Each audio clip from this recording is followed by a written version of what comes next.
Ang isang Glass. 50% ko ay mapupunta sa isa niyang anak. Ano? Baka yan yung isa naming anak na nawala? Oo, sa amin na lang yan. Ako! Ako ang isa pang anak ni Ramon. Grass. Oh, akala ko ba nawawala yung isang anak ni Ramon? Jaggery. Attorney naman, huwag ka maniwala dyan. May sakit kasi sa utak yan. Wala akong sakit, attorney. Maniwala ka, please. Kailangan ko pa ng sapat na ebidensya para maniwala ako sa'yo. Sige na, babalik na lang ako. Ito na ba yung bagong bahay ng anak ko? Ikaw, babae ka. Sinubukan mo pang agawin sa amin ang Aluminum kayamanan foil. ng tatay mo. Ang sama nyo, tita! Gusto nyo kunin lahat! Cardboard. Well, hindi naman maniniwala sa'yo si attorney dahil wala kang ebidensya. Tao po, attorney po ito. Hindi si attorney. Halika dito. Ayan, ikukulong muna kita dito sa bodega hanggat hindi ko pa nakuha mga kayamanan. Yes, attorney. Hawak ko na ang 100% ng kayamanan ni Ramon. Nandito na ang titulo, papeles at cheque ng mga kayamanan niya. Ay! Salamat, attorney, ha? Scarlett, hindi ko na alam kung ano nangyayari sa nanay ko. Pero huwag ka mag-alala. Ako bahala sa'yo. Kailangan na matigil tong pinagagawa ni nanay. Tao po. Sino ka? Ako po yung nanay ni Scarlett, yung anak din ni Ramon. Totoo ba to? Pinagsasabi mong babae ka? Kami lang ang pamilya ni Ramon. Attorney, huwag ka magpaniwala dyan. Peke yan. Hindi to peke. Pwede mo ipacheck to sa attorney. Kaya ilabas mo na siya. Kinulong po ni nanay si Scarlett sa bodega. Ha? Anak?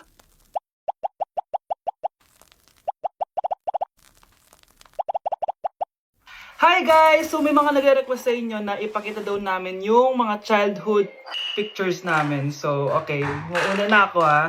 Ang unang childhood picture ko ay... Hala! Guys! Tingnan nyo! Tingnan mo yung naka-brace pa ako dyan, no? Hala, parang may tartar. Ano sasabi mo? Okay. Mahal ko yan. Yan na. Ikaw na, saan yung sa'yo? Gusto ko Basta makita. akin. This is like a baby photo. Tingin. Diba? Oh, cutie! Ito naman yung next, guys. So, tigta-tatlo kami childhood picture. So, ito yung next sa akin, guys. Ayun, ayun. So, ayan, guys.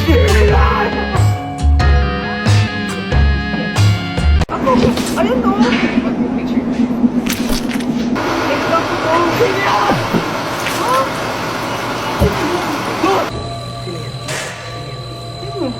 Sino yan? Sino yan? Ex mo yan! Ano, baka na-save ko yung kanina. Hindi, naghahanap kasi ako kanino ng... Wow! Wow!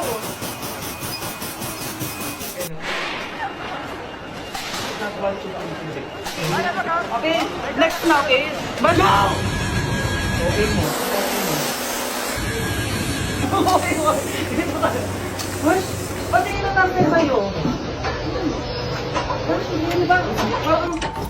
Guys, hindi mo alam na pinaprank ko siya. Nag-walk out siya, guys. Hello, nasa tayo yung ko. Van! Kakagising ko nga lang pala mga mare. Charot lang, kanina pa akong gising. Habang tumatae nga pala ako mga mare, bigla ko may naisip na pagkakakitaan. Kaya naman nagpahatid na ako mga mare sa malapit na grocery sa amin. Bagong-bago nga pala ito naisip ko mga mare at wala pa nakakagawa nito. Bumili na nga ako ng mga kakainanganin ko mga mare para hindi tayo maubusan ng stocks mamaya. Para naman marami tayong kitain na araw. 200 orders na ang magagawa ko dito mga mare. Kakaiba talaga tong fries ko mga mare. Dahil sinigang powder ang nilagay ko dito mga mare. Eto nga pala yung 70 pesos mga mare. Sobrang sulit na talaga. Sa sobrang mura nga nito mga mare, nanganganib pa ako malugi. Pero hindi na importante yun mga mare, basta marami tayong customer. Nakakatakam nga tong sinigang fries natin mga mare, for sure dadayuhin to. Hindi na talaga nakapaghintay ang mga customers natin mga mare. Kita nyo naman sa mga mukha ng mga customers natin mga mare na masaya sila.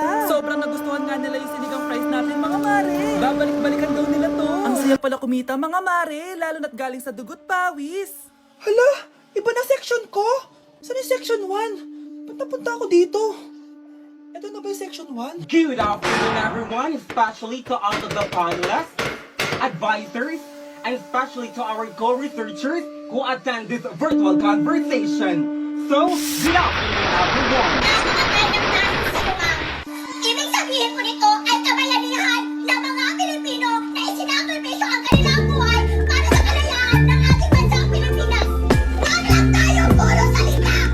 Dapat ipinapakita din natin sa ating ginagawa. Ikaw, bago ka lang dito, di ba? What is the biggest mistake? Ma'am, the biggest lipstick. Anong mistake, ha? Basta ako dito. Oh, bakit may pera na naman dito? Pinamigay ko rin yung pera kahapon, Kakais naman. Ma'am, may delivery po kayo. Oh, ano to? Pera na naman? Diyos ko, ayoko neto. Sige na lang, kuya. Ayoko din po niyan, ma'am. Sa iba niyo na lang po yung bigay. Sige na po. Ano ba yan? Ang dami ko ng pera eh. Nay, bakit 300,000 na naman yung binigay yung baon sa akin? Hindi ko pa nga nagagastos yung baon ko last week eh. Tapos binilan mo pa ako ng bagong iPhone at iPad. Bawasan mo yung baon ko, ha? Nakakainis ka. Huwag ka na magreklamo. Ang dami na nga natin pera eh. O, eto pa. Hindi ko na alam kung saan ko gagastusin to eh. Ay naku, padala kasi ng padala ng pera eh. Tapon ko na lang to. Congrats, ma'am! Kayo po ang grand winner ng 5 million pesos! Ano ba yan? Pera na naman. Pwede bang hindi ko tanggapin yan? Dami ko ng pera eh. Ay, bawal na po namin kunin to, ma'am. Sa'yo na po to. Congrats po ulit! Ba't pa ako nagising? Sana ganun na lang yung problema ko. Okay, class. Magsisitting arrangement tayo, okay? Scarlett, tumabi ka kay Cheska. Sige po, ma'am. Hi. Oh, bago ka lang ba dito? Oo. Sana maging close tayo. Paalala ko lang sa'yo. Nasa room na to, ako ang prinsesa dito. Okay? I like your hair. It's giving squatter. Sa subdivision kasi namin, uso ang reband. Ew! 2025 na, naka-Android ka pa din? It's giving blurred cam. So, boyfriend mo pala si Michael? Bakit kanya pinatulan? Sa mukhang yan? Yuck! Ang pangit ng... Okay, class! Oh, Jessica! Buti pumasok ka pa. Ang dami mo na miss na quiz. Bagsak ka na sa akin. Nagbakasyon ako. Na-stress kasi ako sa'yo. Ang dami ko kasi pinapagawa. Aba bakit? Hindi lang naman ikaw ang pinapagawan ko. Lahat kayo. Ano ka dito, prinsesa? Oo. Sa bahay namin, ako ang prinsesa.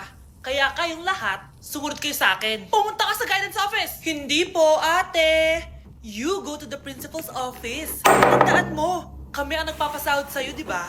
Ano nangyayari kay ma'am? Ano si ma'am? Ganda-ganda po. Diba? Hala, heartbroken ata si Cheska. Yes, sir. Feeling main character kasi. Tumatawa ka? Masaya kayo, ha? Kapag heartbroken ako, bawal magmasaya. Ano naman, heartbroken ka? Kasi namin. Oh, come on, Samantha. Hindi mo pa naman na-experience na magka-jowa. Kasi ko lang nagkakagusto sa mukhang yan. Hi! Ako pala si Scarlett. Bago lang ako dito. Oh, pake ko. Tsaka tanggal mo yung makeup mo. Dapat ako lang yung maganda dito sa school. Sino ka ba para utusan ako? Feeling main character? Kadiri? Anong sabi mo? Mag-sorry ka sa akin. Sorry. Not sorry. Tsaka mukhang ngas kapag may ibubuga ka na. Nakahanap din ng katapat si Cheska. Ano yatang babaeng to? Ako ang main character dito sa school. Bye. Manda ka sa akin. Okay, class. The nomination for Muse is now open. Ma'am, I nominate myself. Subukan niyo mag-nominate ng iba. Pa-main character talaga siya, oh. Ma'am, I nominate Scarlett. Hala, maglalaban sila. Ang dalawang magkariban. Ay, nako. For sure, mananalo ako. Let's fight fair and square. Okay, we have 2 candidates. Unang tanong, anong meron sa inyo na wala sa kalaban nyo? Ang bagay na meron ako at wala siya ay yung mga mansyon namin. Mamahalin namin na sasakyan, mga luxury bags. For sure, wala siya nun. Ang bagay na meron ako at wala siya ay ang mga tao nagmamahal at sumusuporta sa akin. My family, my friends. Walang kwenta ang yaman kung walang nagmamahal sa'yo. For my final question, bakit ikaw ang deserving maging muse? Obvious naman, di ba? Maganda ako, sexy ako. Ano pa bang hahanapin niyo sa akin? I believe that being a muse is being a good role model. I am confidently beautiful to show the classroom, the school rather, that I have what it takes to be a good role model. And I thank you. We love you, Scarlett! Itaas ang kamay kung boto kay Cheska. Okay? Itaas ang kamay kung boto kay Scarlett. Okay, Cheska! Panalo ako! Pwede ka nang bumalik sa upuan mo. Meron na tayong bagong Nakaka-muse! Si Scarlett! Sister!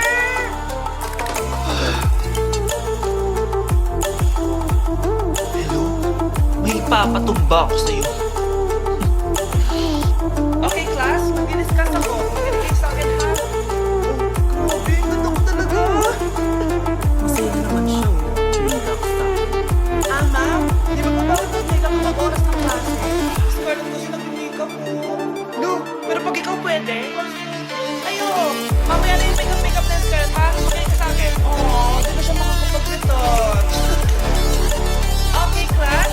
Dalawa ang naka-perfect sa exam natin. Jessica, expect ko naman na perfect ako eh. At si Scarlett. Ah, perfect din ako. Talagang nilalabanan ako ng babaeng to? Patingin ng test paper mo. Ma'am, di ba wrong spelling is wrong? Mali yung pneumonia niya, oh. Walang P sa una. Ha? Ay, oo nga. Kulang ng P. Hindi ka na perfect, Scarlett, ha? Ayan, ako na ulit ang highest dito sa klase. Kontrabida talaga tong si Samantha sa buhay ko. Bakit di nagre-reply yung jowa ko? Saan na ba yun? Tagal naman ni Scarlett. Saan na kaya yun? Hi, Miguel! Oh, Samantha, samahan mo naman ako sa kantin. Libre kita. Ah, di pwede. Hinihintay ko yung jowa ko. Ha? Saan na ba yun? Yay! Sasamahan mo ako!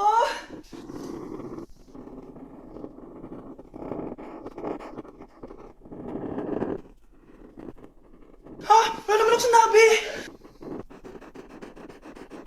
Scarlett? Mainis ka lang, dapat lang sa'yo. Lahat na lang kinukuha sa akin ni Samantha. Ibubunyag ko na yung sikreto ng pamilya niyo. Anak, sigurado ka na bang itutuloy mo pagpunta mo sa ibang bansa? Huwag ka na malungkot, Nay. Kailangan ko magtrabaho doon para sa inyo ni Kyle. Ate, mamimiss ka namin. Basta anak, ha? Palagi kang mag-iingat doon.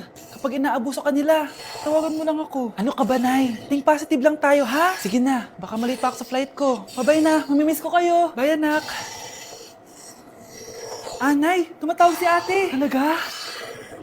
Hello, anak. Kamusta ka na? Nay, nakuha ko na sweldo ko. Nagpadala pala ako sa inyo, ha? Kumain kayo sa labas. Salamat sa binigay mo, anak, ha? Okay ka lang ba? Kapag may problema ka, tumawag ka lang, ha? Opo, Nay. Mababait yung mga amo ko. Huwag ka mag-alala. Nay, may pinadala si ate, oh. Nakamaleta pa. Surprise, Nay! Mga damit at sapatos yan para sa inyo. Siyempre, may chocolate din. Naku, anak, nag-abala ka pa. Pero salamat, ha? Sana inipon mo na lang yung pinanggas mo dito. Okay lang, Nay. Tinaasan nga nila yung sweldo ko kasi magaling daw ako maglinis ng bahay. Sige, anak. Galingan mo palalo, ha? Wow, ang daming laman! Baka di sumasagot si Scarlett. Baka busy. Anak, tumawag na ba ate mo? Ilang araw na siyang di tumatawag, ah. Nay, may tumatawag. Ay, salamat sa Diyos, tumawag na. Hello, anak. Nay, may pinadala ulit sa ate. Ah, ang bigat. Ano? Anong nawawala? Ano kaya naman nito? Hello? Hello?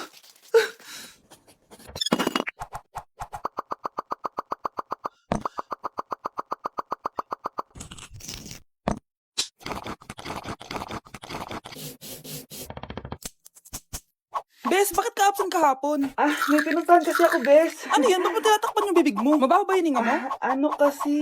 Hala, naka-braces na si Scarlett. Kaya siguro absent siya kahapon. Bes, magkano yung braces mo? Di ba mahal yan? Rich kid ka siguro. 5K lang to, pero naka-promo kasi sila, kaya 3K na lang. Ako na rin nag-change ng rubber kasi kamahal man.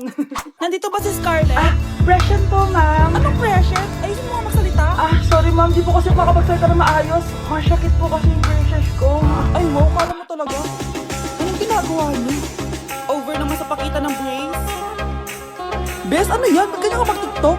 Siyempre para makita ng mga friends ko na may braces na ako. Ah, ganun? Tsaka para ma-ROI ko na din po, no? Sige, Bes.